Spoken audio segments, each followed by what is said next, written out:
February 17th. Our reading here in the Old Testament today will come from the book of Leviticus chapter 4, verse 1, and we'll go through chapter 5, verse 19. We'll see that religion is man's attempt to make peace with God on his own terms. Redemption is God's offer of peace through Jesus Christ. But this is a peace through the blood of his cross. The animal sacrifice had to die, and the blood had to be sprinkled on the altar before God could declare peace. Peace with God is a precious blessing that we must never take for granted. Well, after the sacrifice, the worshiper and his family would eat what remained once the priest had taken his rightful share. It was to be a joyful feast of fellowship. In fact, the Jews were to consider it a peace offering whenever they slaughtered an animal for food. Do you strive to make each meal an occasion of fellowship and praise to God? If we would present ourselves and the food to Him as an act of worship, our meals might become much happier occasions. The sin offering was for unintentional sins of ignorance and not for deliberate sins of disobedience. For deliberate sins, God made no provision for a sacrifice. All the offender could do was plead the mercy of God. But ignorance is no excuse in God's sight. Once we know that we have sinned, we must come to God for forgiveness. Jesus Christ was the sin offering for the whole world, including ignorant Israel. Our Lord's Prayer on Calvary did not automatically forgive their sins because the people did not repent, but it did postpone the outpouring of God's wrath for nearly 40 years. The final and complete atonement was wrought by Jesus Christ on the cross. Well, let's read all about it, as they say, as we begin today's narration here in the Old Testament. February 17th, Leviticus chapter 4, verse 1 through chapter 5, verse 19. Then the Lord said to Moses, "Give the Israelites the following instructions for dealing with those who sin unintentionally by doing anything forbidden by the Lord's commands. If the high priest sins, bringing guilt upon the entire community, he must bring to the Lord a young bull with no physical defects. He must present the bull to the Lord at the entrance of the tabernacle, lay his hand on the bull's head, and slaughter it there in the Lord's presence. The priest on duty will then take some of the animal's blood into the tabernacle, dip his finger into the blood, and sprinkle it 7 times before the Lord in front of the inner curtain of the most holy place. The priest will put some of the blood on the horns of the incense altar that stands in the Lord's presence in the tabernacle. The rest of the bull's blood must be poured out at the base of the altar of burnt offerings at the entrance of the tabernacle. The priest must remove all the fat around the bull's internal organs, the 2 kidneys with the fat around them near the loins, and the lobe of the liver. Then he must burn them on the altar of burnt offerings, just as is done with the bull or cow sacrificed as a peace offering. But the rest of the bull, its hide, meat, head, legs, internal organs, and dung must be carried away to a ceremonially clean place outside the camp, the place where the ashes are thrown. He will burn it all on a wood fire in the ash heap. If the entire Israelite community does something forbidden by the Lord, and the matter escapes the community's notice, all the people will be guilty. When they discover their sin, the leaders of the community must bring a young bull for a sin offering and present it at the entrance of the tabernacle. The leaders must then lay their hands on the bull's head and slaughter it there before the Lord. The priest will bring some of its blood into the tabernacle, dip his finger into the blood, and sprinkle it 7 times before the Lord in front of the inner curtain. He will then put some of the blood on the horns of the incense altar that stands in the Lord's presence in the tabernacle. The rest of the blood must then be poured out at the base of the altar of burnt offerings at the entrance of the tabernacle. The priest must remove all the animal's fat and burn it on the altar, following the same procedure as with the sin offering for the priest. In this way, the priest will make atonement for the people, and they will be forgiven. The priest must then take what is left of the bull outside the camp and burn it there, just as is done with the sin offering for the high priest. This is a sin offering for the entire community of Israel.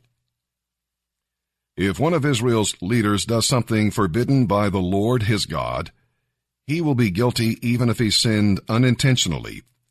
When he becomes aware of his sin, he must bring as his offering a male goat with no physical defects. He is to lay his hand on the goat's head and slaughter it before the Lord at the place where burnt offerings are slaughtered. This will be his sin offering. Then the priest will dip his finger into the blood of the sin offering, put it on the horns of the altar of burnt offerings, and pour out the rest of the blood at the base of the altar. He must burn all of the goat's fat on the altar, just as is done with the peace offering. In this way, the priest will make atonement for the leader's sin, and he will be forgiven.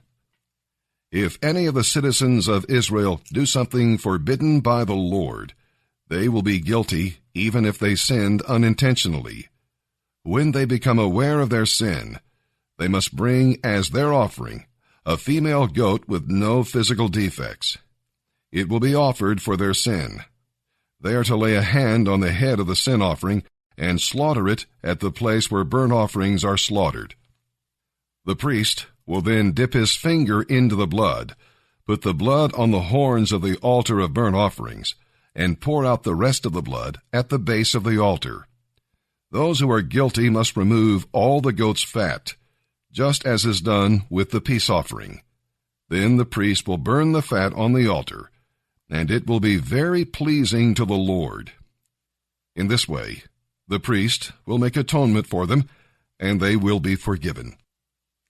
If any of the people bring a sheep as their sin offering, it must be a female with no physical defects.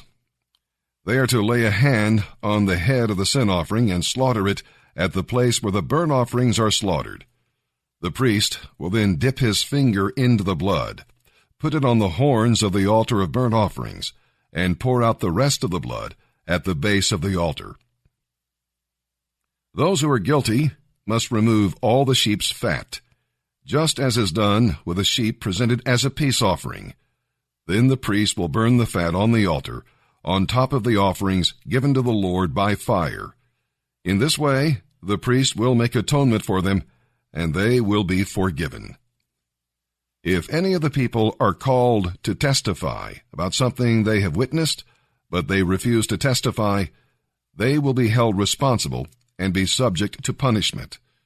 Or if they touch something that is ceremonially unclean, such as the dead body of an animal that is ceremonially unclean, whether a wild animal, a domesticated animal, or an animal that scurries along the ground, they will be considered ceremonially unclean and guilty, even if they are unaware of their defilement. Or if they come into contact with any source of human defilement, even if they don't realize they have been defiled, they will be considered guilty as soon as they become aware of it. Or if they make a rash vow of any kind, whether its purpose is for good or bad, they will be considered guilty even if they were not fully aware of what they were doing at the time. When any of the people become aware of their guilt in any of these ways, they must confess their sin and bring to the Lord as their penalty a female from the flock, either a sheep or a goat. This will be a sin offering to remove their sin, and the priest will make atonement for them. If any of them cannot afford to bring a sheep, they must bring to the Lord 2 young turtle doves or 2 young pigeons as the penalty for their sin. One of the birds will be a sin offering, and the other will be a burnt offering. They must bring them to the priest, who will offer one of the birds as the sin offering. The priest will wring its neck, but without severing its head from the body. Then he will sprinkle some of the blood of the sin offering against the sides of the altar, and the rest will be drained out at the base of the altar. The priest will offer the second bird as a whole burnt offering, following all the procedures that have been prescribed. In this way, the priest will make atonement for those who are guilty, and they will be forgiven. If any of the people cannot afford to bring young turtle doves or pigeons, they must bring 2 quarts of choice flour for their sin offering. Since it is a sin offering, they must not mix it with olive oil or put any incense on it. They must take the flour to the priest, who will scoop out a handful as a token portion.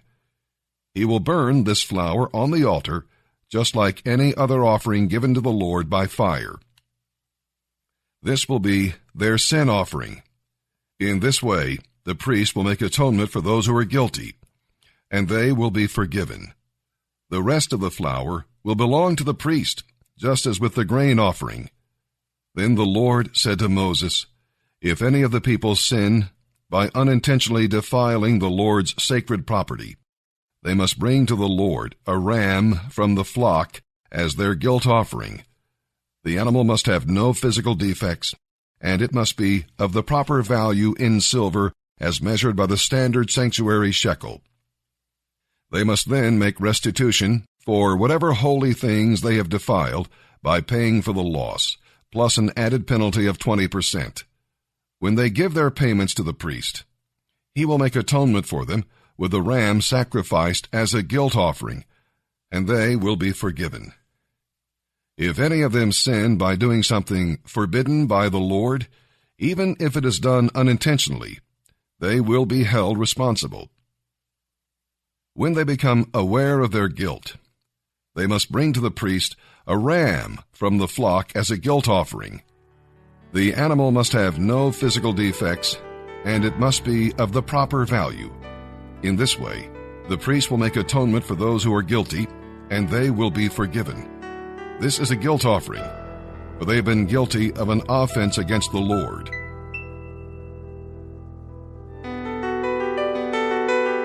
February 17th. Our reading in the New Testament today will be from the book of Mark, chapter 2, verse 13, through chapter 3, verse 6. We'll read about his fellowship with sinners. Why? Because they are sick, and he is the only physician who can heal them. He frees us from bondage. He is Lord of the Sabbath, the giver of rest. Man's religious traditions can be a terrible yoke of bondage, but when you follow the Lord, you experience freedom and rest. And as we get into the beginning of Mark chapter 3 here today, we'll see that some resist the servant with a capital S. The religious leaders were more concerned about protecting their tradition than helping a man with a handicapping condition. In spite of all that Jesus did and said, they hardened their hearts and resisted his ministry, even to the extent of accusing him of being in league with Satan. In the end, they cooperated with the evil one. And now let's begin our reading today here in the New Testament. February 17th. Mark chapter 2, verse 13, through chapter 3, verse 6. Then Jesus went out to the lakeshore again and taught the crowds that gathered around him. As he walked along, he saw Levi, son of Alphaeus, sitting at his tax collection booth. "Come, be my disciple," Jesus said to him. So Levi got up and followed him. That night, Levi invited Jesus and his disciples to be his dinner guests, along with his fellow tax collectors and many other notorious sinners. There were many people of this kind among the crowds that followed Jesus. But when some of the teachers of religious law, who were Pharisees, saw him eating with people like that, they said to his disciples, "Why does he eat with such scum?" When Jesus heard this, he told them, "Healthy people don't need a doctor, sick people do. I have come to call sinners, not those who think they are already good enough." John's disciples and the Pharisees sometimes fasted. One day, some people came to Jesus and asked, "Why do John's disciples and the Pharisees fast, but your disciples don't fast?" Jesus replied, Do wedding guests fast while celebrating with the groom? Of course not. They can't fast while they're with the groom, but someday he will be taken away from them, and then they will fast. And who would patch an old garment with unshrunk cloth? For the new patch shrinks and pulls away from the old cloth, leaving an even bigger hole than before. And no one puts new wine into old wineskins. The wine would burst the wineskins, spilling the wine and ruining the skins. New wine needs new wineskins.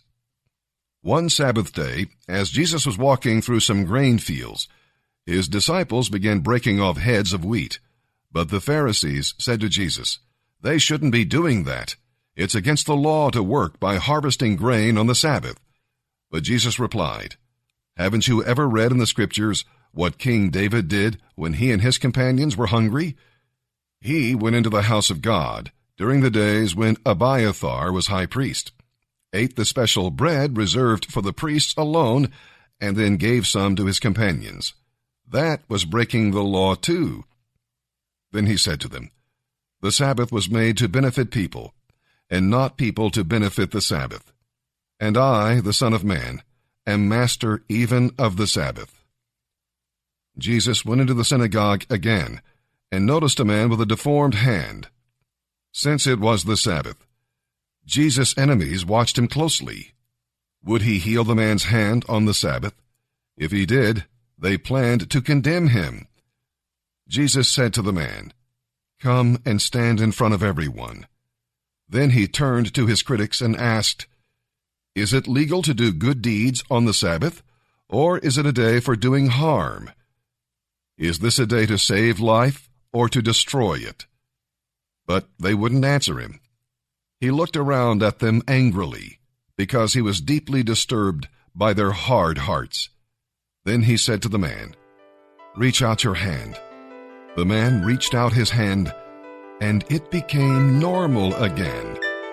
At once the Pharisees went away and met with the supporters of Herod to discuss plans for killing Jesus. Psalm 36, verses 1 through 12. Man's wickedness. David had seen a good deal of life and knew what human nature was like. He knew his own heart as well, but in this psalm he shared a special oracle that God gave him. We'll read about God's faithfulness. God can be trusted always to do what's right, and the safest place in the world is under his shadow in the Holy of Holies. We'll also read about the believer's blessedness. God satisfies his people with the water of life and the light of life. He protects them from the enemy and provides for every need. The word pleasures in verse 8 is Eden in the Hebrew. When you dwell in God, you are in paradise. Psalm 36, verses 1 through 12. For the choir director, a psalm of David, the servant of the Lord. Sin whispers to the wicked, deep within their hearts. They have no fear of God to restrain them. In their blind conceit, they cannot see how wicked they really are.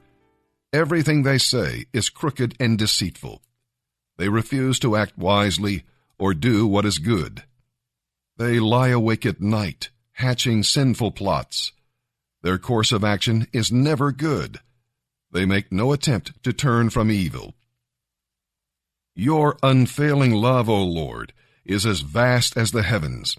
Your faithfulness reaches beyond the clouds. Your righteousness is like the mighty mountains. Your justice like the ocean depths. You care for people and animals alike, O Lord. How precious is your unfailing love, O God.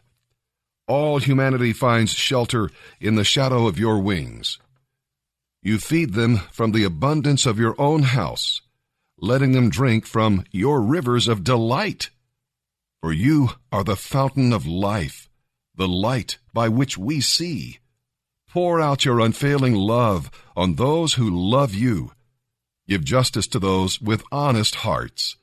Don't let the proud trample me. Don't let the wicked push me around. Look, they have fallen. They have been thrown down, never to rise again. Proverbs 10, verses 1 and 2. The Proverbs of Solomon. A wise child brings joy to a father. A foolish child brings grief to a mother. Ill-gotten gain has no lasting value, but right living can save your life.